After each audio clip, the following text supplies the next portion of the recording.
بسم اللہ الرحمن الرحیم۔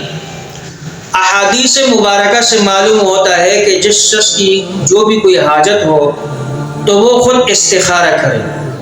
آج کل لوگ یہ بہت پوچھتے ہیں کہ کیا استخارہ دوسروں سے کرایا جا سکتا ہے؟ نہیں بھائی، نبی اکرم صلی اللہ علیہ وسلم نے صحابہ کرام کو استخارے کا طریقہ اس اہتمام کے ساتھ تعلیم فرمایا کرتے تھے جس طرح کہ قرآن کریم کی کوئی صورت آیت تعلیم فرماتی۔ اور خود صحابہ کرام رضوان اللہ تعالی اجمعین کی زندگی سے بات معلوم ہوتی ہے کہ وہ حضور اقدس صلی اللہ علیہ وسلم سے اپنے امور میں، اپنے کام میں آپ سے مشورہ تو ضرور لیتے تھے، لیکن آپ سے کبھی بھی استخارہ نہیں کروایا کہ حضرت ہماری طرف سے آپ استخارہ کریں۔ حالانکہ نبی اکرم صلی اللہ علیہ وسلم سے مقدس ہستی اور کون ہو سکتی؟ اور پھر اس وقت وحی کا نزول بھی ہوتا تھا، اور اگر کوئی استخارہ کرواتے بھی تو وحی کے ذریعے خیر اور شر یقینی طور پر معلوم ہو سکتا تھا، لیکن اس کے باوجود بھی صحابہ کرام نے کبھی بھی نبی اکرم صلی اللہ علیہ وسلم سے اس بات کی درخواست نہیں کی ہے کہ حضرت ہماری طرف سے آپ استخارہ کریں۔ تو پھر آج کے فقیر اور پیر اور یہ فلاں ڈمکانا، ان سے استخارہ کرنے کی کیا ضرورت ہے؟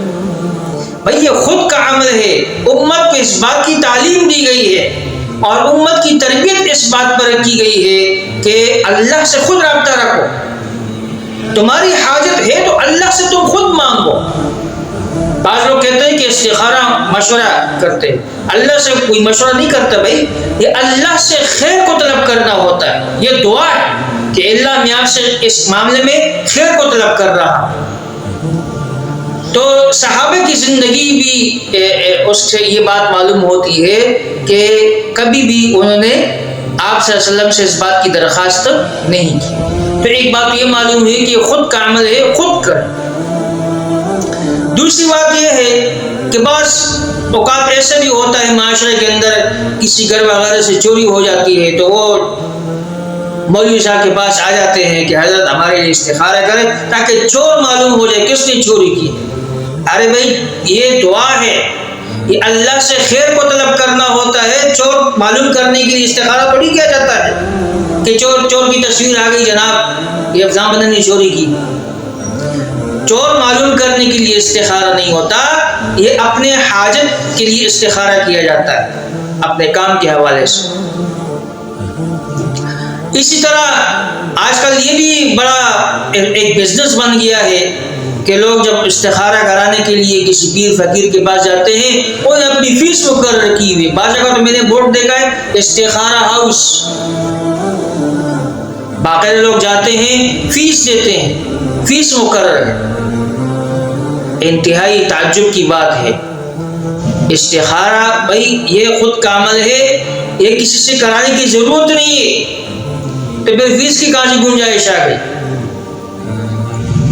اس لیے خود استخارہ کرو، اللہ سے خود رابطہ قائم کرو۔ اور یہ عمل 7 دن تک کیا جا سکتا ہے، اس میں خواب آنے کی بھی ضرورت نہیں ہے۔ 7 دن تک کرے، پھر دل کا رجحان جس طرف ہو، دل کا میلان جس طرف ہو وہ آپ کریں۔ اگر اس کام کرنے کے لیے دل کا میلان ہے، رجحان ہے اور دل مطمئن ہے تو اس کام کو کرو، اور اگر دل گھبرا رہا ہے، خوف کا شکار ہے، تو اس کام سے پیچھے ہٹو۔